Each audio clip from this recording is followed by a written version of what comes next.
everybody, Janelle Morgan with Remax. Hey, I'm Laura Sauer with the Insurance Shop. Oh my gosh, so today I wanted to talk about the process when a home buyer is purchasing a home. There's a lot of things they need to do, So many things. So many things, and it gets overwhelming. It does get overwhelming. Yep. But one of the steps in there is they need to find homeowners insurance. Yep.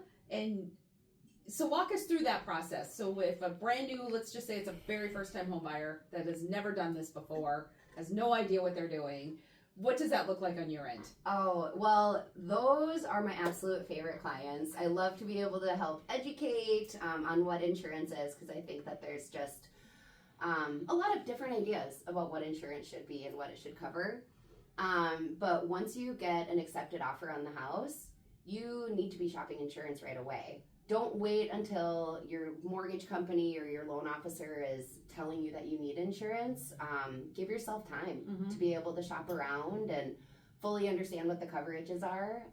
Because we'll get phone calls where somebody is a week or two out from closing and scrambling to find a policy. And then they're scrambling and we're scrambling and the mortgage company is scrambling and the realtor is scrambling. So it just gets a little bit crazy. Well, in some, not all, but some, and it's getting more, I'm seeing it's happening more and more, but some insurance companies need pictures of the house or pictures of the circuit breaker box or the roof or whatever that may be, and then a lot of times they'll come to the realtor for that, and if the buyer is contacting you last minute, it makes it even more difficult. Right.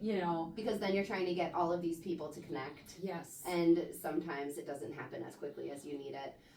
But yeah, there are certain companies and, depending on the age of the property or the age of the furnace or anything else, companies can absolutely ask for a little bit more documentation to bind the policy. Yeah. So I always correct me if I'm wrong, but I've done this for a long time, as most people know, but I always tell everybody, get a minimum of 2 quotes when you're buying a house. Yep. Start with your current insurance company. So if you have home or car insurance, everybody has to have car insurance. Start there and see what your agent can do for you, but you need at least one more quote because they vary that much.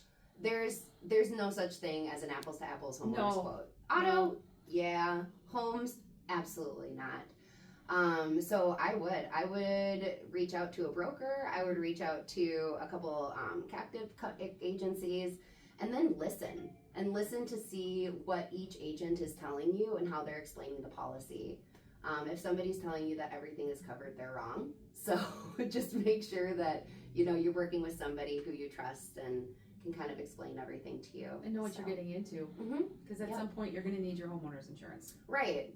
Like your home insurance isn't going to replace your air conditioner. Yeah. But it will replace your roof and siding if there's a wind and hailstorm or, whatever else, or a fire. So just being prepared and knowing what you're going to have to pay for and what insurance will cover. Yeah, it's a big deal. Yeah. It's a big deal. Yeah. So if you have any questions, reach out to Laura directly at... you can reach me directly at 651-714-5300. And my number is 320-266-2126.